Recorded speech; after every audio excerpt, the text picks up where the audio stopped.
أشهد أن لا إله إلا الله وحده لا شريك له وأشهد أن نبينا محمدا عبده ورسوله لا نبي بعده.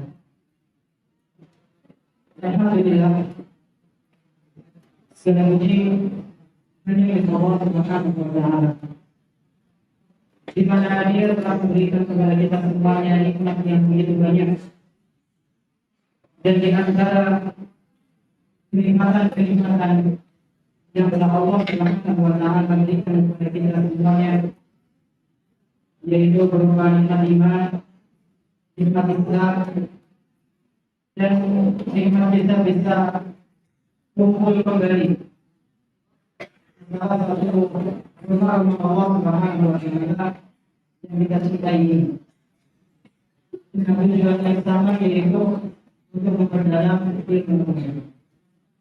Kita berharap kepada Allah Subhanahu wa Ta'ala, semoga Dia berkenan memberikan kepada kita semuanya ilmu yang bermanfaat,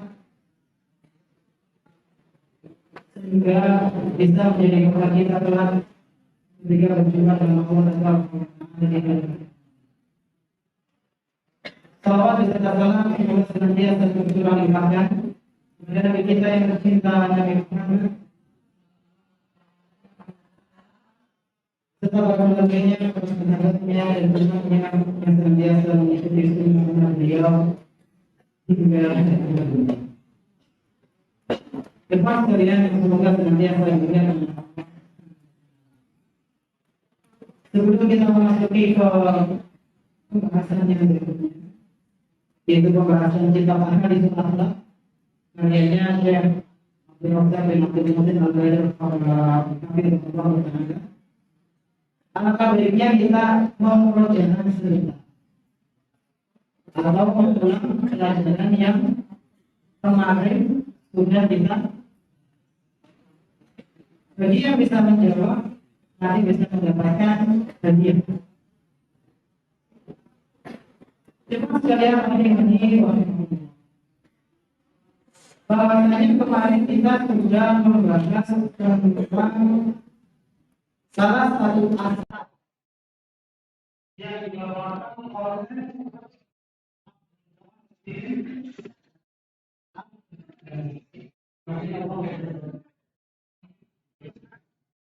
yang disebutkan bahwasanya ada amalan yang bisa membuka pintu surga. Jadi berarti ada dua sama sebenarnya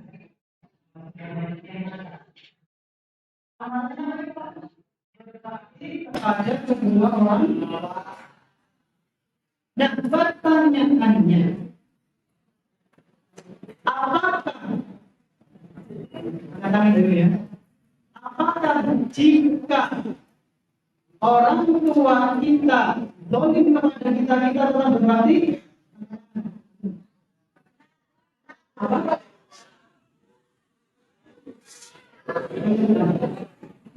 Apa yang tetap berbakti, masya Allah. Nah ini apa ini? Ini yang apa?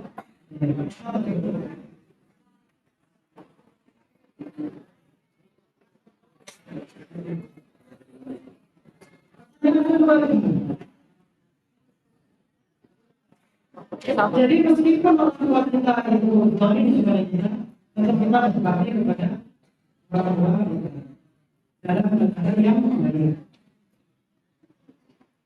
Kalau misalnya pertanyaan dua, ini sudah ya, dan ini kalau misalnya kedua orang tua kita ada yang meninggal, apakah kedua pintu surga itu terbuka dua-duanya atau satu?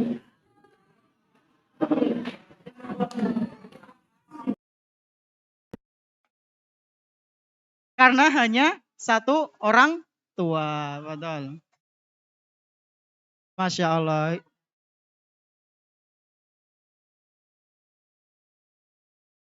Bagi teman-teman yang belum dapat, insya Allah di pertemuan akan datang, akan ada lagi. Tayyib, mungkin ini belum harinya antum ya, belum harinya antum. Tapi ikhwan sekalian rahimani wa rahimakumullah. Insya Allah pada kesempatan yang berbahagia kali ini kita akan melanjutkan pembahasan tentang kitab Ahadisul Akhlak yang masih membahas seputar birrul walidain. Itu kipasnya bisa dinyalakan nggak? Minta tolong. Ada colokannya nggak? Atau nggak ada? Nggak ada. Jadi kita masih membahas permasalahan apa, ikhwan? Birrul walidain. Nah, di awal pembahasan kita membahas tentang ayat-ayat Al-Quran yang membahas tentang birrul walidain. Kemudian setelah dari ayat-ayat Al-Quran kita membahas tentang hadis-hadis Nabi. Nah, kemudian setelah hadis-hadis Nabi kita membahas tentang asar para sahabat, perkataan para sahabat, perbuatan mereka dalam birrul walidain. Nah, pada kesempatan yang berbahagia kali ini kita akan membahas tentang sebuah kisah yang dibawakan oleh salah seorang tabi'in. Oleh siapa, ikhwan? Masya Allah. Tabi'in. Jazakallah khairan ya Ami Christopher. Masya Allah. Kisah yang dibawakan oleh salah seorang tabi'in. Siapa itu namanya Ustadz? Namanya adalah Toisalah bin Mayyas. Siapa? Toisalah bin Mayyas. Toisalah ini adalah salah seorang tabi'in.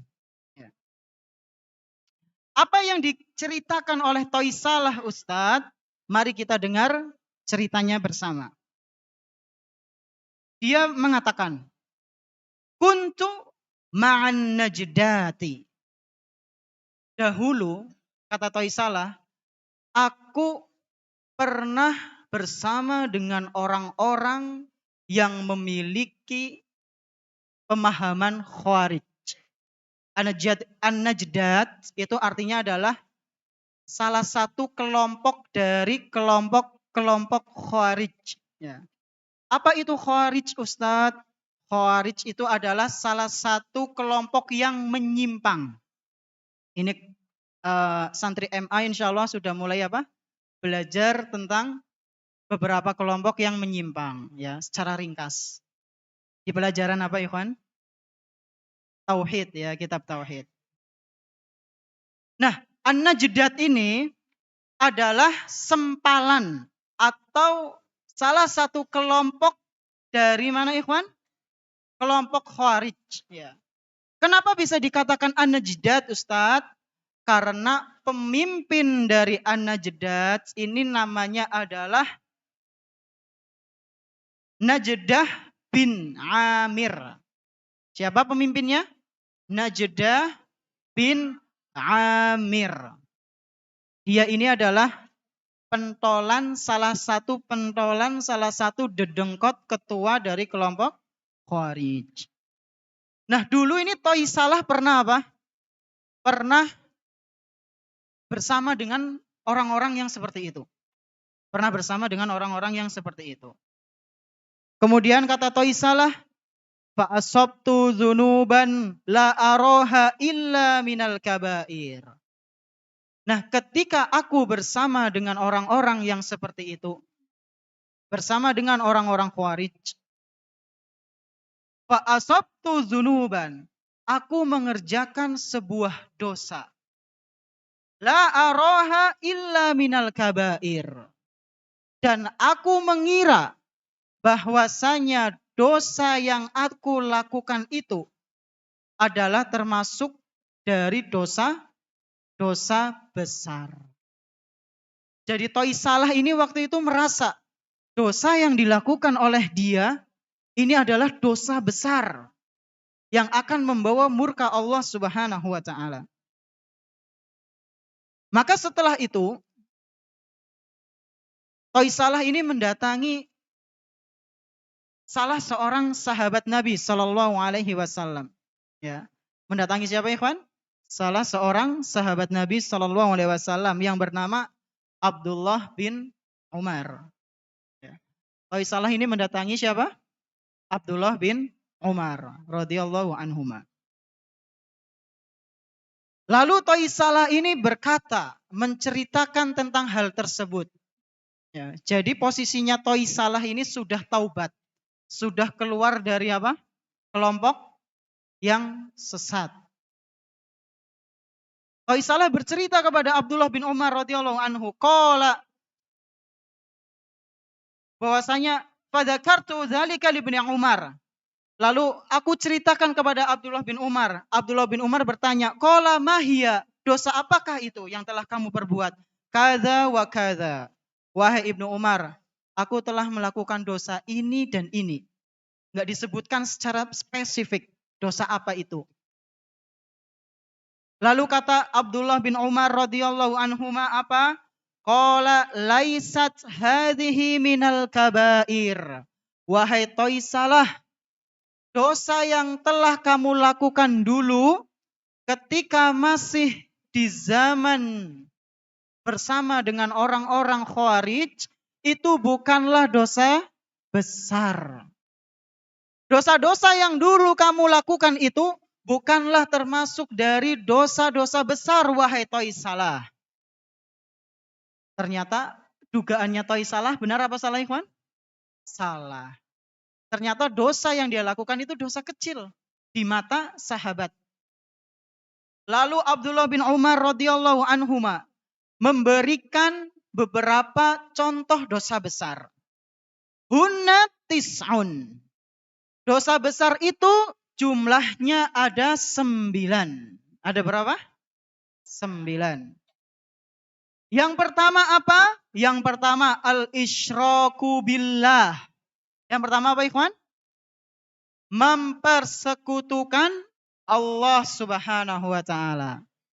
Ini jelas dosa besar yang paling besar. Dan ini pernah disabdakan oleh Rasulullah sallallahu alaihi wasallam dalam hadisnya. Bahwasanya beliau pernah sedang bersama para sahabatnya. Lalu beliau berkata kepada para sahabatnya, "Ala unabbiukum bi akbaril kabair." Wahai para sahabatku, maukah kalian tahu dosa paling besar di antara dosa-dosa yang besar? Qalu bala ya Rasulullah. Kemudian para sahabat menjawab, tentu wahai Rasul. Kami ingin tahu dosa apakah itu? Dosa yang paling besar di antara dosa-dosa yang besar. Maka kata Rasulullah sallallahu alaihi wasallam, al-isyraku billah. Mempersekutukan Allah Subhanahu wa taala. Ini yang pertama. Dosa mempersekutukan Allah adalah dosa yang paling besar di antara dosa-dosa yang besar. Kemudian yang kedua apa Ustadz? Yang kedua waqatlun nasamah. Waqatlu apa? Nasamah. Apa itu qatlun nasamah? Membunuh jiwa yang tidak bersalah. Membunuh apa ikhwan? Jiwa yang tidak bersalah. Membunuh manusia yang tidak bersalah. Apalagi jika manusia itu adalah manusia yang muslim. Ini dosa besar ikhwan sekalian. Bahkan ancamannya adalah apa? Neraka Jahannam. Allah Subhanahu wa taala berfirman, "Wa may yaqtul mu'minan muta'ammidan fajazaohu jahannama khalidan fiha." Barang siapa yang membunuh seorang mukmin muta'ammidan dengan sengaja. Ada seorang mukmin, dia nggak ngapa-ngapa, nggak tahu salahnya apa, nggak tahu apa yang diperbuat apa, tahu-tahu dia apa? Dibunuh. Muta'ammidan, secara sengaja. Balasannya apa ikhwan? Fajazauhu jahannama khalidan fiha. Maka dia akan mendapatkan balasan berupa neraka Jahannam dan dia nanti dimasukkan dalam waktu yang sangat lama. Apakah cukup sampai di situ? Tidak.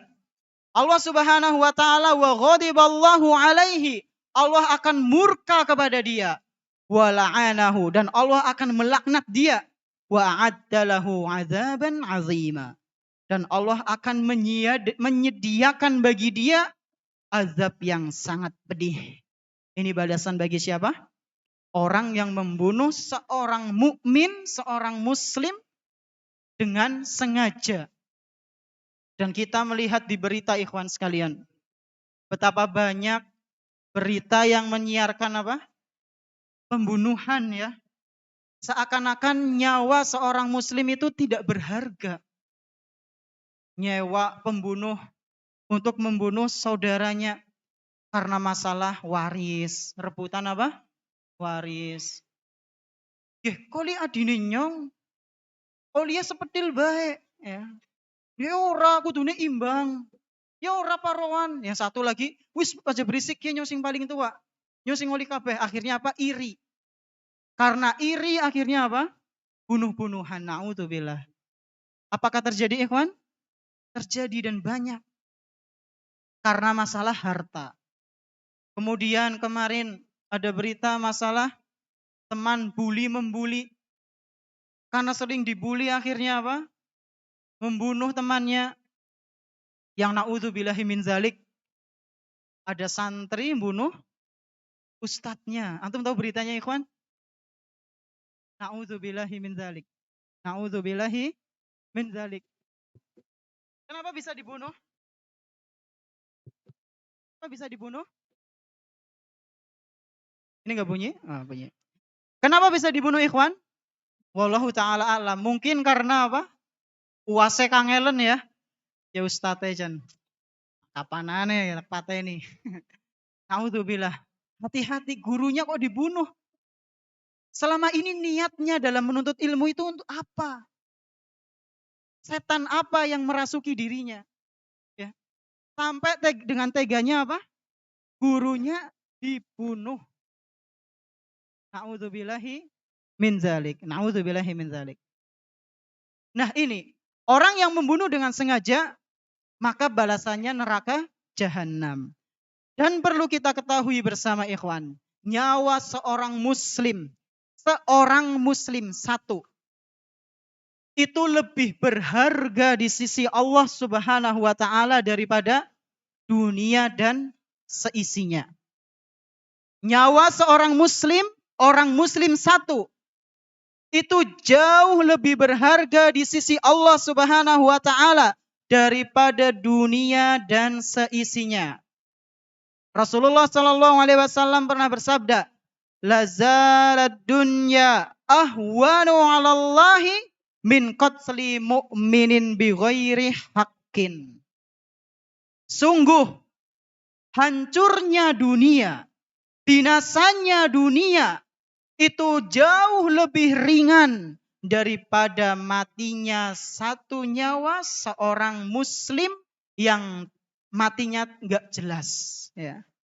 Jadi jika ada seorang muslim yang dibunuh tanpa keterangan jelas, ini sangat disayangkan oleh Allah Subhanahu wa taala. Jauh lebih berharga daripada Allah menghancurkan dunia dan seisinya. Hadis ini menunjukkan bahwasanya nyawa seorang muslim itu sangat berharga. Maka jangan sampai kita, ya, naudzubillahi min zalik, bermudah-mudahan dalam membunuh. Haram hukumnya, ikhwan. Apalagi yang berpemikiran bom bunuh diri, ya. Sing targetnya siapa, sing mati siapa. Ya. Pengennya tak mateni kae, tapi jebule sing mati kiye, ya. Ada orang muslim jalan di situ nggak tahu apa-apa, tahu-tahu dor mati. Ini kan nyawanya sangat berharga. Na'udzubillahi min dzalik. Ini yang keberapa? Kedua. Dosa besar yang kedua adalah membunuh jiwa yang tidak bersalah. Kemudian yang ketiga, al-firaru minaz zahfi. Al-firaru minaz zahfi. Apa itu, Ustadz? Yaitu kabur dari medan perang. Kabur dari mana, ikhwan? Medan perang. Kalau misalnya sudah ditegakkan jihad oleh pemerintah, misalnya, ya, ada orang-orang kafir menyerang negeri kita, misal, lalu kita disuruh untuk membela oleh pemerintah, maka mau tidak mau kita harus apa? Ikut perang, ya, berjihad. Orang tahu ketemu wong-wong barat, ya, sekali ketemu merinding, dredeg ngasih kepuyuh. Kemudian apa? Kabur. Nah, kaburnya ini dosa besar apa dosa kecil? Besar, ya. Dosa besar, kabur dari medan peperangan. Kok bisa dikatakan dosa besar, ikhwan? Syekh Muhammad bin Shalih Al-Utsaimin rahimahullahu taala menjelaskan bahwasanya kenapa bisa dinilai dosa besar? Karena ketika seorang muslim dia kabur dari peperangan, itu akan melemahkan pasukan yang lain. Ya bayangkan, ketika lagi di base camp sudah apa? Semangat. Siap, siap. Sempurna, sempurna. Sayap kiri siap, siap. Sayap kanan siap, siap. Pas wis tekan medan perang apa? Loh, ki fulan endi? Pada apa? Metal siji-siji. Itu akan menggoyahkan keteguhan yang sudah dibangun.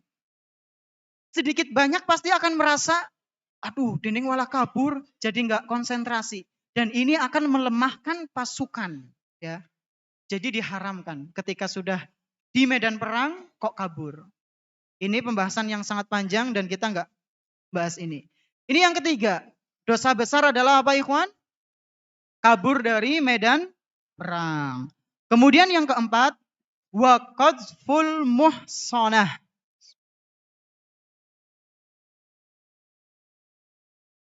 Wa qadzful muhsanah. Apa itu artinya, Ustadz? Menuduh wanita muslimah dengan perbuatan keji seperti perzinaan. Contohnya bagaimana, Ustadz? Contohnya misalnya ada seorang muslimah yang taat, menutup aurat, kemudian tidak ada kabar sedikit pun yang mengatakan bahwasanya muslimah itu adalah orang yang gemar berzina. Fitnah kepada seorang muslimah yang benar-benar menjaga kehormatannya. Ini adalah dosa besar. Dan selain dosa besar, ikhwan sekalian, akan diazab dengan azab yang sangat pedih oleh Allah Subhanahu wa taala di akhirat nanti. Ya. Jadi kalau misalnya ada orang, ya dia mungkin nazar akhwat, lalu ditolak, pengen nikah sama perempuan, lalu ditolak. Nah, gara-gara ditolak ini dia menyebarkan fitnah. Si fulanah ini sukanya gonta-ganti pasangan, sukanya berzina, sukanya ini dan itu. Mencabik-cabik kehormatan siapa? Muslimah yang taat kepada Allah tanpa mendatangkan bukti. Maka dia telah melakukan dosa besar. Dan yang kedua, dia akan siap-siap diazab oleh Allah Subhanahu wa taala dengan azab yang sangat pedih jika dia tidak bertaubat. Allah Subhanahu wa taala berfirman, "Innalladzina yarmunal muhsanati." Sesungguhnya orang-orang yang menuduh wanita muslimah yang taat kepada Allah dengan tuduhan zina, al-ghafilati, padahal aslinya dia itu tidak berbuat zina, al-mu'minati, padahal wanita itu adalah wanita yang mukmin, beriman kepada Allah Subhanahu wa taala. Lu'inu fid dunya wal akhirah. Kata Allah Subhanahu wa taala, dia pasti akan dilaknat di dunia dan juga di akhirat. Dilaknat oleh siapa? Oleh Allah Subhanahu wa taala. Apa itu laknat? Dijauhkan dari rahmat Allah Subhanahu wa taala. Dijauhkan dari kasih sayang Allah Subhanahu wa taala. Di mana? Fid dunya wal akhirah. Di dunia dan akhirat. Balasannya ngeri enggak, ikhwan? Ngeri, dilaknat oleh Allah. Apakah cukup sampai di situ? Tidak. Lalu Allah Subhanahu wa taala mengancamnya, walahum adzabun azimun. Dan Allah siapkan bagi dia azab yang sangat pedih. Al-Quran surat Nur ayat 23.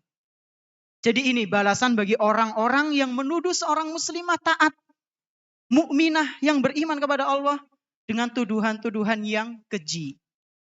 Jadi kalau misalnya antum nanti setelah lulus dari sini, ada yang ingin menikah, nazar akhwat, qadarallah ditolak. Antum jangan sebarkan fitnah yang keji kepada akhwat tersebut. Ya. Tapi Ustadz, dia sudah menyakiti hatiku Ustadz. Ya. Ya antum yang sabar ya. Mungkin Allah Subhanahu wa taala sudah menyiapkan wanita yang lebih baik daripada wanita yang antum inginkan. Ini yang keberapa, ikhwan? 4. Ini yang keempat. Dosa besar yang selanjutnya apa, Ustadz? Wa aklur riba.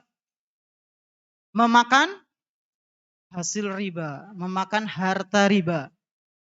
Ini termasuk dosa besar. Dan ini ya, nas'alullah as-salama wal afiyah. Sebagian kaum muslimin sudah menganggapnya itu apa? Halal. Cicilan yang ada ribanya, yang ada bunganya, itu sudah dianggap apa? Halal oleh sebagian saudara kita. Na'udzubillahi min dzalik. Padahal ini termasuk dari dosa besar. Padahal ini termasuk apa, ikhwan? Dosa besar.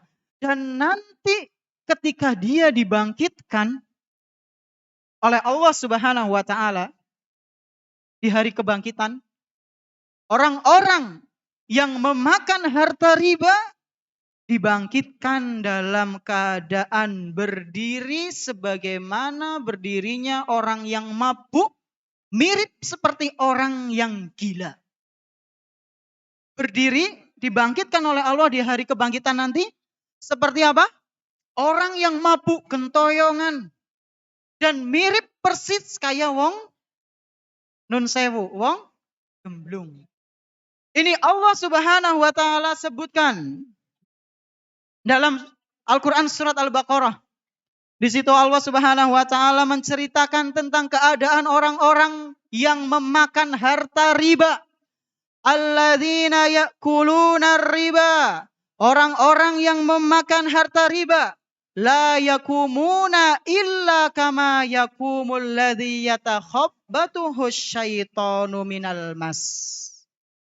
Orang-orang yang memakan harta riba, mereka akan dibangkitkan oleh Allah Subhanahu wa taala sebagaimana bangkitnya orang yang kesurupan, orang yang mabuk, mirip persis seperti orang gila. Kena penyakit gila. Ketika Abdullah bin Abbas radhiyallahu anhuma menafsirkan ayat ini, ikhwan, Abdullah bin Abbas radhiyallahu anhuma mengatakan bahwa mereka itu nanti bangkit dalam keadaan apa? Seperti orang kerasukan sambil mencekik lehernya. Antum bisa bayangkan gimana? Sempoyongan sambil apa? Nyekik lehernya sendiri. Kok bisa Ustadz? Bisa. Innallaha ala kulli syai'in qadir. Allah bisa melakukan apapun. Dan itulah balasan bagi orang-orang yang memakan harta riba. Jadi kalau antum meminjami uang kepada siapa? Teman antum, aja ngasih syarat. Syaratnya apa? Ada bunganya. Jangan. Ya kok nginyili voucherku 5, isuk balekna 7 loh ya. Ini termasuk apa? Riba, bunga berbentuk voucher. Antum pakai voucher atau pakai uang, ya kan? Ada yang uang, ada yang voucher. Pada umumnya apa voucher? Voucher buat beli snack, ya, buat beli jajan. Teman antum pinjam, lalu antum ngasih syarat, ini harus ada kelipatannya. Ini adalah perbuatan riba dan haram hukumnya. Dosa besar. Ini yang keberapa? Kelima. Yang keenam, wa aklu malil yatim, memakan harta anak yatim. Ini dosa besar. Kemudian yang ketujuh, wa ilhadun fil masjid. Nah ini penting. Wa ilhadun fil masjid. Berbuat dosa di masjid. Hati-hati. Berbuat apa? Dosa kok di rumahnya Allah Subhanahu wa taala. Ini termasuk dosa besar. Contoh berbuat dosa di masjid apa Ustadz? Ngomong dewek pas lagi pengajian. Iya enggak? Iya. Hadis Rasul sedang disampaikan, ayat Allah sedang disampaikan, kok tidak mendengarkan? Ini kezoliman, ikhwan. Berbuat dosa di masjid, ya. Maka berhati-hati. Ustadz ngerti Ustadz, kepriwe Ustadz? Ya tobat aja diulang. Dan ngomong dewek pas lagi majelis taklim itu adalah termasuk dari su'ul adab. Buruknya adab terhadap ilmu. Yang pertama terhadap apa? Ilmu.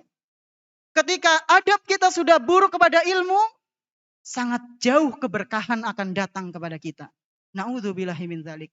Ketika ilmu jauh dari keberkahan, maka ilmu yang kita miliki, ilmu yang kita pelajari, ilmu yang kita dapatkan akan sangat sulit untuk diamalkan. Jadi mungkin ketika antum sudah tahu ilmu agama, lalu kayak rasanya tuh sulit mengamalkannya. Itu mungkin indikasi ilmunya tidak berkah. Mungkin ya. Ilhadun fil masjid. Berbuat dosa di masjid. Kata Abdullah bin Umar, termasuk dosa besar. Contoh lain apa Ustadz? Nonton hal-hal yang diharamkan oleh Allah di masjid. Subhanallah. Ada yang seperti itu? Na'udzubillahi min dzalik. Nonton sesuatu yang diharamkan oleh Allah di masjid ini adalah termasuk perbuatan apa? Dosa besar. Contoh lain apa Ustadz? Nge-game. Kok bisa Ustadz nge-game? Karena biasanya ketika nge-game mabar lisan kita pasti akan mengucapkan hal-hal yang kotor. Kepriwe sih kudune kan mingana. Lah wong ora ngerti sinyale angin. Dasar langsung apa enggak sengaja ngucapin. Na'udzubillahi min dzalik tanpa disadari dia telah berbuat dosa besar. Hati-hati. Ini yang keberapa? Yang ke-7. Lalu yang berikutnya walladzi yastashiru. Dosa besar adalah orang yang mengolok-olok agama, ya. Mengejek sunnah-sunnah Nabi. Menjalankan sunnah, memanjangkan jenggot, dinyak apa? Kaya? Nun sewu kaya? Kambing, ya. Ini ngejek, ikhwan. Kalau misalnya antum belum bisa menjalankan sunnah, tahan lisan. Jangan malah ngenyek orang-orang yang berusaha mengamalkan sunnah. Ini yang ke-8. Kemudian yang ke-9, yang terakhir, inilah pembahasan kita. Wa bukaul walidaini minal uquqi. Yang ke-9, dosa besar yang dikatakan oleh Abdullah bin Umar adalah membuat kedua orang tua meneteskan air mata karena kedurhakaan dari seorang anak. Apa? Membuat kedua orang tua meneteskan air matanya alias nangis. Karena apa? Karena durhaka anaknya, kedurhakaan anaknya. Jadi bukan nangis karena terharu. Karena terharu ranking siji nilainya 100 KB, bukan nangis itu. Kalau nangis itu dikecualikan. Tapi karena nangis kedurhakaan yang dilakukan oleh seorang anak. Ini termasuk dosa besar. Ya. Lalu kata Abdullah bin Umar, "Atafraqun nar wa tuhibbu an tadkhulal jannah." Setelah Abdullah bin Umar radhiyallahu anhuma menyebutkan 9 dosa besar itu, beliau mengatakan, "Wahai Toisalah, apakah kamu ingin masuk ke dalam surga dan dijauhkan dari neraka?" Maka kata Toisalah, "Iwallah, demi Allah, iya wahai Abdullah bin Umar. Aku ingin masuk ke dalam surga dan dijauhkan dari siksa api neraka." Maka kata Abdullah bin Umar, "Ahayyun waliduk, apakah orang tuamu masih hidup?" Qultu indi ummi. Wahai Abdullah bin Umar, aku masih memiliki seorang ibu. Kata Toisalah apa ikhwan? Aku masih memiliki seorang ibu. Maka kata Abdullah bin Umar, "Fallahi lau alanta lahal kalam." Demi Allah wahai Toisalah, kalau seandainya engkau berlemah lembut kepada ibumu, berkata dengan perkataan yang sopan, wa at'amtahat ta'am, dan engkau memberikan makanan kepada ibumu, la tadkhulannal jannata, pasti niscaya engkau akan masuk ke dalam surga, majtanabtal kabair, selama engkau menjauhi dosa-dosa besar. Ini diriwayatkan oleh Imam Bukhari dalam Adabul Mufrad. Jadi kesimpulannya, ketika kita masih punya kedua orang tua, berbuat baiklah kepada kedua orang tua. Jangan sampai membuat mereka berdua menangis. Apalagi salah satu dari keduanya. Apalagi ibu. Tadi disebutkan kalau engkau berkata baik, kalau engkau memberikan makan kepadanya, pasti kamu masuk ke dalam surga. Memberikan makan maksudnya gimana Ustadz? Ya antum bisa memberikan makan secara langsung. Yang sudah sepuh ibunya mungkin perlu disuapin. Atau antum bisa ngasih transferan uang. Ini bagi musyrif yang sudah apa? Masya Allah sudah bekerja. Latih diri antum untuk ngasih ibu antum. Atau abi antum. Ya mungkin orang ketang 50.000, 1.000. Ya. Latihan untuk berbakti kepada ibu kita. Dengan demikian atas izin Allah Subhanahu wa taala, Allah akan memasukkan kita ke dalam surga selama dosa-dosa besar itu dijauhi. Hadza minni wa nantahi ikhwan. Naktafi bihadzal qadar. Mohon maaf jika banyak kekurangan. Terima kasih atas perhatiannya. Nakhtatim bi du'ai kafaratul majlis. Subhanakallahumma bihamdik asyhadu an la ilaha illa anta astaghfiruka wa atubu ilaik. Jazakumullah khairan. Wassalamualaikum warahmatullahi wabarakatuh.